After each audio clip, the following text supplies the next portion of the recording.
서울시의 청년활동지원센터 있죠? 예, 그렇습니다. 청활센터.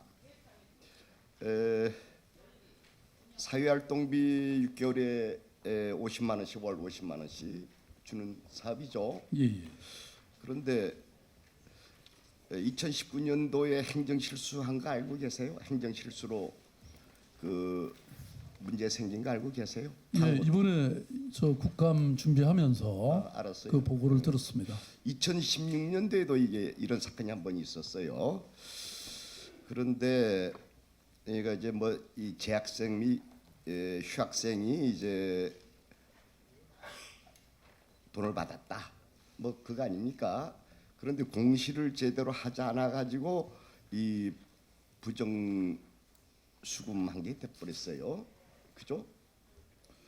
아마 공시 내용 중에 들어 있기는 했던 것 같습니다. 2019년도 아, 19년 거. 거에는 없어가지고 그래서 개별적으로 이제 부정수금했다 해서 통보를 해줬고, 그런데 문제는 말이죠. 이 행정 실수를 해가지고 이 그 청년들이 범죄자 취급을 받고 있어요. 예? 범죄자 취급을 부정으로 돈 받았다 이렇게 돼 있어요. 그래서 행정 실수죠. 그래서 저기 서울 청활센터에서 그 부정 수급이라고 돼 있는 사람들 명예 회복시켜 줘야 됩니다. 행정 실수이기 때문에. 그리고 사과도 해야 되고요. 그 사람들이 엄청나게 불이익을 받고 있어요. 다른 데 신청도 못 하고. 뭐 확실히 파악을 못 하는 것 같아서 서면으로 제출하니까 뭐, 예, 그 말씀처럼 예. 이 서울시 청년수당 공모하면서 아마 이 공시는 정확히 했던 것 같습니다. 그런데 어쨌든 그걸 우리가 가리지 못하고 일단 지급을 했기 때문에 행정 실수도 일부 있었다고 보여지고요. 그래서 그거는 뭐 아마 실수에 대해서는 사과도 하고 그렇게 해주세요. 네, 그랬던 것 명관이가 같습니다. 2017년 뒤에서 보고를 잘못하는 것 같은데 2019, 18년, 17년에는 제대로 했어요. 근데 19년도 할 때 그걸 빼먹었어요. 그 아까 얘기한 것 재학생 휴학생 안 된다는 게 빼먹어서 신청했다가 돈을 받아가지고 그런 사건이 난 건데 그 자료에 쭉 저기 저 서면에 쭉 나와 있으니까 잘 보시고요. 두 번째 말이죠. 행복주택 아주 야심차게 아까 보고할 때도 나오던데 야심차게 하고 있는 사업이죠. 그런데 한 예만 들어줄게요. 은평구 진관동 행복주택 사업이 있죠. 행복주택 있죠. 그런데 그 옆에 은평 환경 플랜트라는 쓰레기 소각장이 있습니다. 이게 풍향에 따라서 집에 악취가 들어와요. 바람 이쪽으로 불 때는 이게 은평구 진관동에 그 뭐 우리 저 진관 사찰도 있고 한데 엄청나게 말들이 많아요. 이 악취가 들어와서. 두 번째는 말이죠. 중량구 신내동에 행복주택이 있습니다. 그런데 거기 8차선 도로하고 북부 간선도로가 있어가지고 소음 측정을 해봤더니 85데시벨이 나왔어요. 85데시벨. 우리 공항 소음 측정 때는 75데시벨 이하에는 좀 보상을 하고 있어요. 그런데 이런 경우에는 보상 받을 지원 받을 길조차 없습니다. 그래서 이 문제도 좀 전향적으로 잘 검토해 보셔야 될 것 같아요. 그 주택 만드는 게 능사가 아니라 그 주민들, 그 사시는 주민들의 고통도 좀 이해해야 되지 않겠습니까? 예. 예, 뭐 당연한 일이고요. 예. 저도 뭐 이번에 처음 말씀하셔서 알게 됐는데 한번 상황을 잘 파악해 잘 보겠습니다. 파악해 주세요. 예. 다음에 세 번째 말이죠. 출산 장려금 적자 문제인데 지금 서울이 최저죠. 2018년 기준으로 0.76 최저 출산율을 보이고 있는데,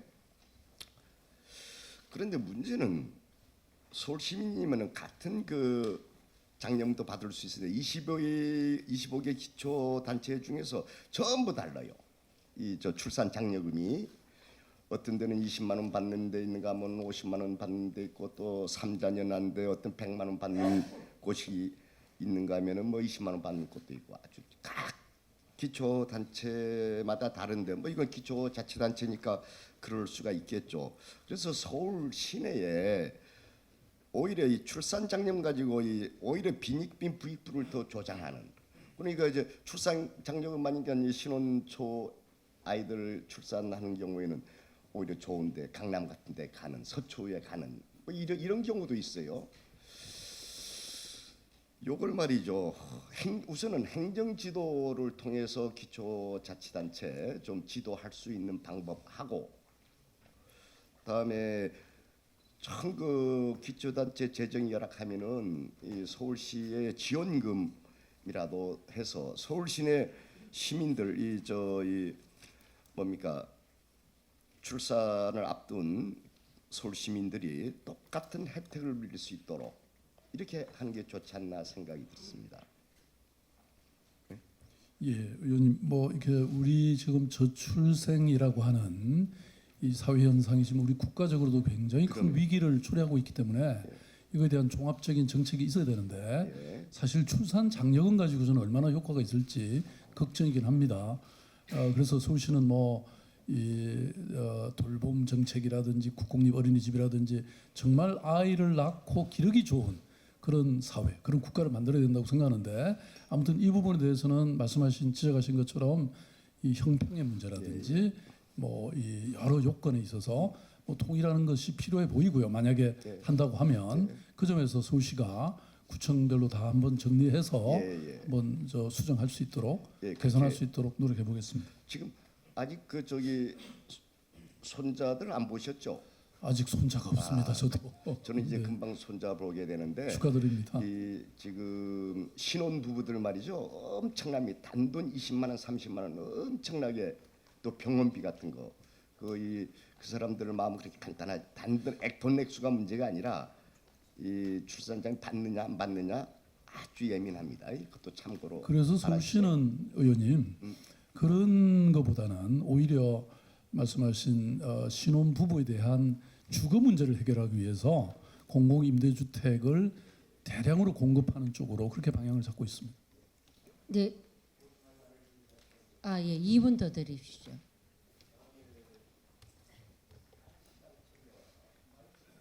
마이크를 가락시장 현대 사업 아시죠? 예. 오세훈 시장 때 2011년도부터 시작해서 15년도에 끝났는데 그 잘했다고 생각합니다. 그 전임 당이 다르지만 오세훈 시장 잘했는데 너무 이 전시행정 외관에 치우치지 않았느냐 이런 그 불만의 소리도 많습니다. 그 한일에서 외관을 중시했기 때문에 전용률이 낮아서 전용률이 낮고 활용성이 매우 낮다는 비판도 있고요. 한일에서 2017년 재산세부과 대상인 330평방미터 초과 매장 자료를 살펴보면 전용률이 평균 25.6에 불과하고 100평짜리인데 뭐 이런 거예요. 그러니까 25.6평을 사용하고 100평에 대해서 세금 낸다는 뜻이거든요. 이런 게. 그래서 이 문제가 많다 이렇게 하고요. 그 다음에 아주 미화원 전용 휴게실은 아주 잘 돼 있어요. 서울시가. 그런데 그 상인들 이용하는 샤워실 휴게실이 거의 없어요. 한일에서 강서시장하고 비교해 본 말이죠. 가락시장이 강서시장의 5배 내지 6배입니다. 그런데도 그 다중이용 시설은 강서시장의 5분의 1에 지나지 않습니다. 얼마나 거기에 살고 있는 상인들, 그 상주하는 상인들이 얼마나 이 열악한 환경 속에서 살고 계신지를 아시라 이겁니다. 이것도 잘 그런 얘기 못 들어보셨어요? 예, 아닙니다. 강창일 의원님 이번에 국감 질의사항 우리가 검토하면서 예. 일단 지금 말씀하신 게 이제 1단계 지금 완성된 부분을 말씀하시는 거 아닙니까? 예. 그래서 이 부분도 수정할 수 있으면 수정하고 예. 그다음에 앞으로 만들어질 2단계, 3단계도 설계 과정에서 이런 그 이용자나 상인들이나 소비자들이 충분히 이 안전하고 또 편한 쾌적하게 사용할 수 있도록 그렇게 하도록 제가 오늘 특별히 지시를 했습니다.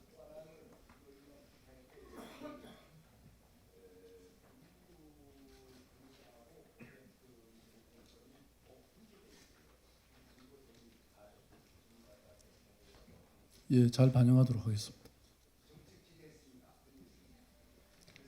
예,